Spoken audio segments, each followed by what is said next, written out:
सभी को नमस्कार। ऑनलाइन क्लासेस में आप सभी का एक बार फिर स्वागत करते हैं। आज की क्लास बड़ी इम्पोर्टेंट है, बड़ी महत्वपूर्ण है, जिसमें हम कविता से संबंधित काव्य सौंदर्य, भाव सौंदर्य और शिल्प सौंदर्य के बारे में चर्चा करेंगे। बहुत से विद्यार्थी इसमें परेशान हो जाते हैं, कन्फ्यूज हो जाते हैं कि यह क्या है।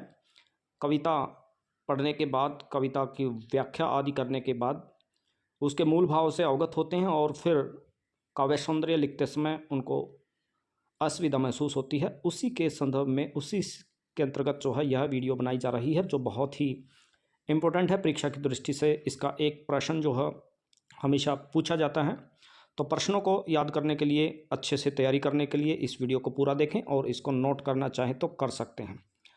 वार्षिक परीक्षा में हर वर्ष जो है सभी कक्षाओं में 9वीं 10वीं 11वीं 12वीं कक्षाओं में जो है काव्य से यह प्रश्न उठाया जाता है।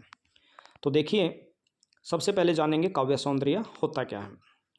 किसी कविता या काव्यांश पंक्तियों का सौंदर्य काव्य सौंदर्य है, जिसमें मुख्यतः भाषा, अलंकार, लेखन शैली, छंद, रस आदि का अवलोकन किया जाता है।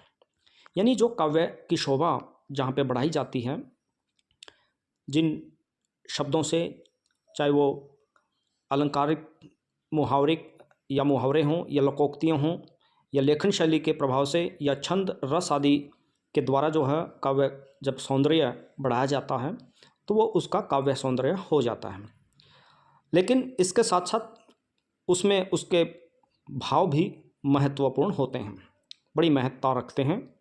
तो काव्य सौंदर्य हम दो भागों में बांट सकते हैं, भाव पक्ष और कला पक्ष। आप देख सकते हैं, भाव पक्ष में भाव सौंदर्य आता है और अलग से इसका प्रश्न जो है पूछा जाता है। तो देखिए, काव्यांश में प्रयुक्त उस भाव की महत्ता प्रकट की जाती है जो काव्यांश में प्रयुक्त किया जा गया है। यानी भाव सौंदर्य में आप जो है उस काव्यांश में प्रयुक्त मुख्य जो भाव है, मुख्य जो विचार है, उसकी महत्ता प्रकट करनी है आपको।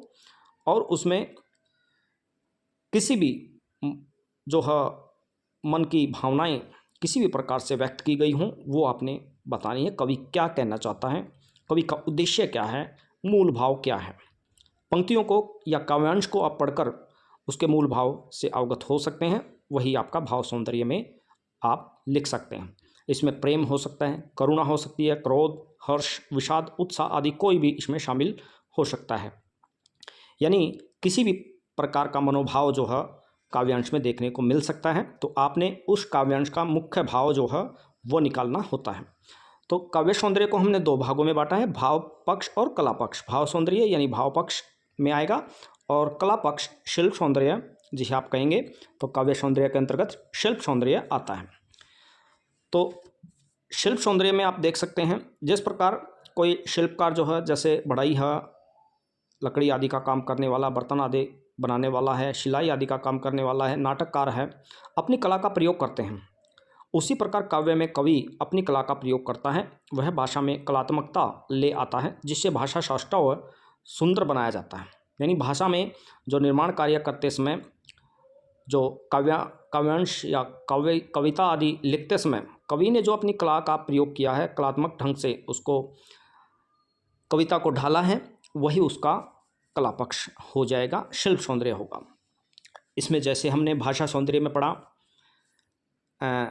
किसी भी काव्य सौंदर्य में हम भाषा को, अलंकार को, रस को, छंद आदि को उसके सौष्ठव को बढ़ाने के लिए प्रयोग करते हैं। तो शिल्प सौंदर्य उसी से संबंधित है।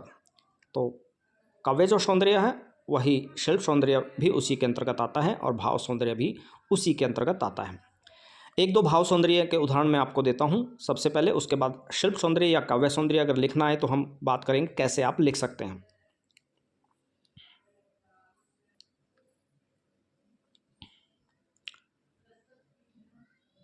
सबसे पहले हमने रसखान की कविता, रसखान के दोहों से ली है।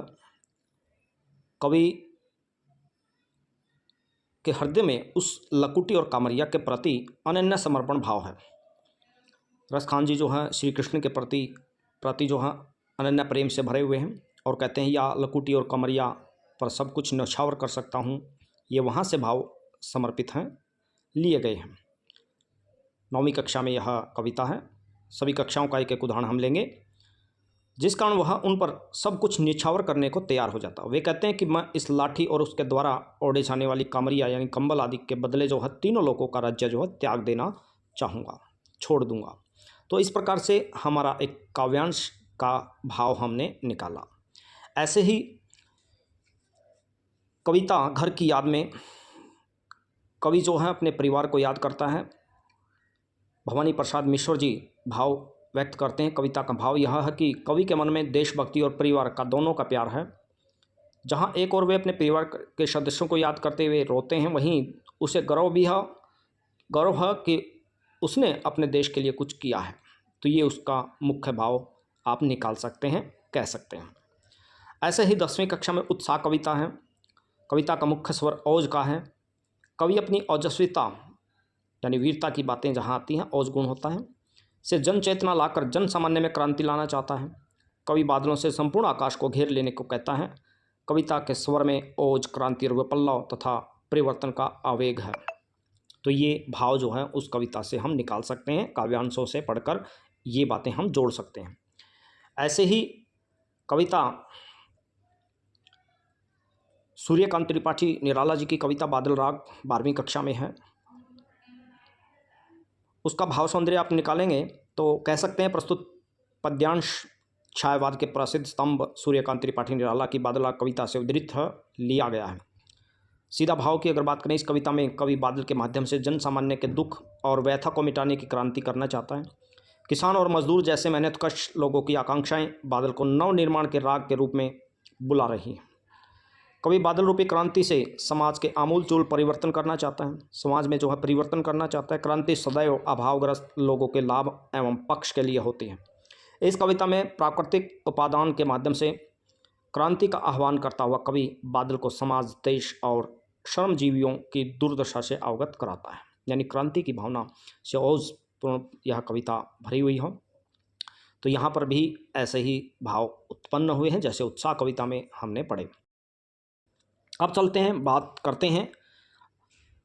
हमें परीक्षा में यदि शिल्प सौंदर्य या काव्य सौंदर्य निकालना नहीं आता है तो कुछ महत्वपूर्ण बातें हैं, कुछ इंपॉर्टेंट फैक्ट्स हैं जो आप लिख सकते हैं। सभी कविताओं में, सभी काव्यांश में वह काम करेंगे और आपको अंक मिलेंगे।